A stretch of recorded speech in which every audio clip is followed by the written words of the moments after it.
Morning everyone, I'm Rick. Good morning, I'm Andrea. And this is Living in Italy under lockdown and quarantine on Travel Addicts Life. Day 42, and it's Saturday, April the 18th today. And would you believe, we got our test results already. Yes, stay tuned, we'll let you know about it.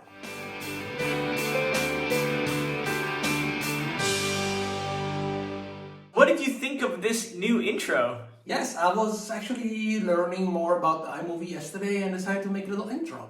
So let me know if you like it or not, and leave a comment, and if you like it, it's going to be in future. I think it's pretty cool, actually. I think it's cool too, actually. Yeah. It's a little more newsworthy.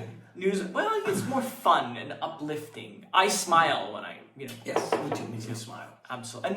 And that's the most important thing of this whole project, is to make people smile. Yes, we want to make people feel better in this situation that is not ideal. Yeah. Speaking of which, how did you like the travel photos yesterday? Those made me smile. Yes, some of them are really funny. And we want to hear back from you and have more, because next week we're going to do a little movie about them. Exactly. So send more, lots more, and you find the little, you'll find our email address down below. Exactly. In different news, yes, we noticed something yesterday. A food store is using technology to aid in the whole social distancing thing. So yes, one of the major supermarket here in Italy developed actually no, they did not develop an app. This app was already available for a while and was used for other companies. And basically you can actually get a number on your phone before getting to the store, and once you're there, with a serving number, your phone is going to bing when it's your turn, and you get off the car and go inside. So cool. It's much better. Yeah. So now people don't have to be waiting in line with each other. I think it's a lot safer. Yeah. So for all of you app developers in North America, this is a good business opportunity. Very good business opportunity. Yes. So, and they're already using this app at the hospital. If you want to go for a blood test, you can, before getting to the hospital, you just pick your number, wait in the car. When it's your turn, the app is gonna bing you and you get inside. So that's a great idea. Yeah. Love it. Speaking of binging, our friend Dudley yesterday happened to mention to me that the bell, ding ding, unfortunately doesn't work for everybody. No, I don't know why. Well, first the thought is something about YouTube getting sued last year, and something about it being made for, like, the video content being made for kids or whatever. I guarantee you that every single video is set to not made for kids, so that the bell should work, but it doesn't for everybody. So this is the last time for now that we're going to have the bing bing request. But if you happen to decide to subscribe to us, we love you long time. And we'll work on towards fixing the bell and somehow maybe we should send a message to someone to Google it. Absolutely. Sure. Once we start getting really serious with YouTube, for sure. I think we kept our audience hanging enough for the test results. Tell them what the results were. Okay, so in a matter of hours, we got our test results negative for everything. Yes, so that means that we did not get the virus in the past, and we did not develop any immunity.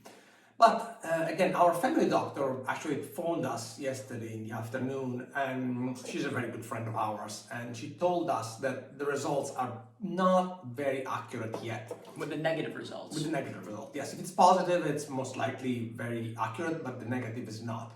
And they are seeing a ton of people actually turning out negative, even though they were exposed to the virus, like doctors and nurses. So they are thinking that maybe the test is not 100% there yet.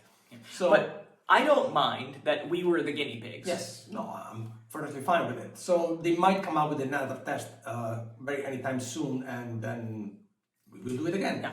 But speaking of tests, one thing that I found very interesting is that the airline Emirates is starting to do their own rapid testing, their own rapid COVID-19 testing to passengers before they get on the plane. Now, but that's a different test. That's to see if you have the disease at the Currently, moment. exactly. And the one we did is like if you got it in the past. Right, it's a different test. That's a different test. But this one is the test, I guess, that they give you at the hospital or whatever The to see if you have it already. And this could be something that other airlines, the cruise ship industry, and other industries could be using. For the remainder of this year and perhaps into next year. Yeah, till the vaccine is available, that would be probably a brilliant idea to. And I heard that the travel safe. And the cost is not. It's just a little tax. Yeah. Just built into the fare. If you're spending $500 or $1,000 on an airline ticket, what's another $25 for the test? Exactly. Right. It might slow down the embarkation process, but hey, if that's what you have to do, better than not traveling at all. Well, you remember after 9/11, we all had to go to the airports, 5 hours before. Well, now if you have to go there, 3 hours before, well, so be it. So be it. Exactly. I'd rather travel safe than not traveling at all. Absolutely. As soon as I'm able to, boom, I'm gone. I mean, we love doing these videos every morning from here in our office, but we would love even more to be doing this from a cruise ship. Yes, absolutely. Or from a beach somewhere. Yeah. Right after we got off of a cruise ship. Exactly. Next week, we got something really cool. We're going to be cooking with Stefania. Stefania's a friend. We met her from Travel Addicts. And she's from Stefania's cooking classes and tours. In Parma, which is just 40 kilometers away from us, which is kind of cool. And she's a cooking teacher, and she's going to show us how to make something delicious. So stay tuned. Stay tuned for that. That's going to be really cool. I know. So quarantine cocktail hour? Sunday at 10 a.m. Pacific. Tomorrow at 10 a.m. in Pacific time, 1 p.m. Eastern time, and 7 p.m. Europe. There you go. Perfect. Thanks, guys. See you tomorrow. See you tomorrow.